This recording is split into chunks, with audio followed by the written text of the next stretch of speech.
success na Jod. Umandar na. One click lang yan. Maayong adlaw sa tanan mga ka-idol. So karon mga ka-idol na ang makinang atong giberol mga ka-idol diri sa lungsod sa Trinidad San Vicente. So mao ni mga ka-idol atong ipakita karong buntaga mga ka-idol. Ato lang po na i-share sa ubang mga baguhan pa lang sa pag-aayos ng sasakyan. So ito naman po ang ating ipapakita sa mga kababayan natin dyan sa mga Bisaya at saka iba pa. Ito naman mga idol, magpakita tayo sa ang timing ng ating sasakyan sa timing marks. So ito naman po mga idol, ipakita natin yung ang timing kung saan siya nakatamla. Ito mga idol, itong makina mga idol, bali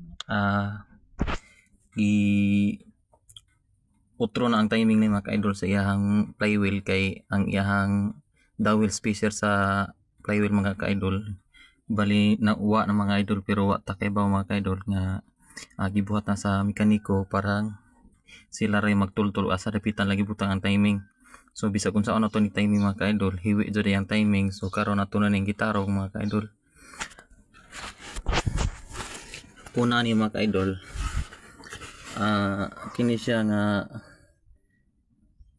nakita niyo mga ka-idol.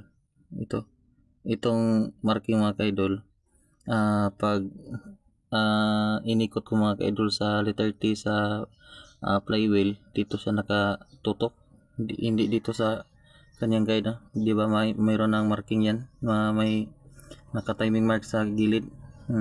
Ito na mga ka-idol. Tapos punta rin sa kabila, ito dyan, ito yung niya, timing ng camshaft. So ito mga ka-idol, ipakita ko po sa ang timing sa flywheel mga ka-idol para makita natin kung subaybay.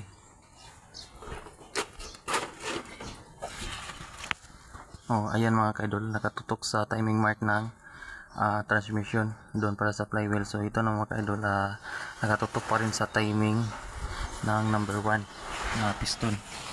So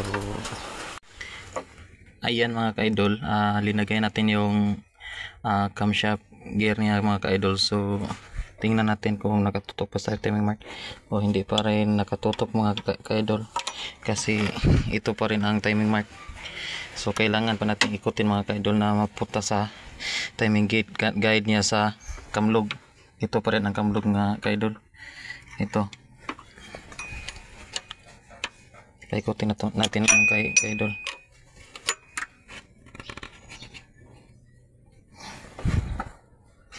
Oops.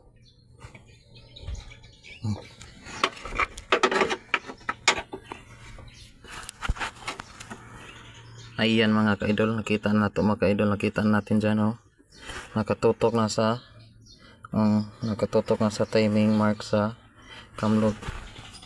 Ito naman mga ka-idol, nakababa yung kamlog niya. Ito naman po ang top center ng number 1 piston. So ayan pa mga idol, meron pa akong ipakita pa sa inyo yung piston niya. Ayan mga ka-idol, kailangan natin bunuton yung spark plug na number 1 para makita natin yung timing number 1 na piston. So ito na mga ka-idol, ikutin natin para mabunot natin yung number 1 na spark plug. Ito naman mga ka-idol, kuha tayo ng spark plug unsoy para mabunot natin yung spark plug number 1. Okay, nabunot natin mga ka-idol. So kailangan pa natin tuslokin yung piston number 1 para makita natin yung tapping center sa number 1. So ito naman mga ka-idol, hiwagan natin. Diba nakita natin mga ka-idol, so nakita natin yung nasa tapping center na ang number 1 na piston. Yun naman ang tama na pagka-timing mga ka-idol sa makina nyo Suzuki F6A mga ka-idol. Ganyan pa rin. So kailangan pa natin ng kuwan para mapakita natin. So ito, nakita. Okay, ganyan mga ka-idol. Ganyan lang kataas mga ka-idol yung kuwan, pag angat sa piston number 1 yung mga ka-idol. Yan para ang tama ng pag-timing mga ka-idol na sa makina yung kuan at Suzuki F6E. Yan lang mga ka-idol. Thanks and God bless mga ka-idol.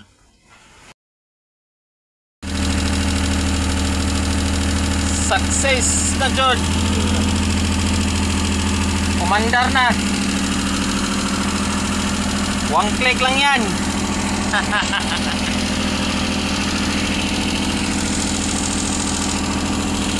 Ito po, andar na po yung malaking tingog kay ang tambutso buslot.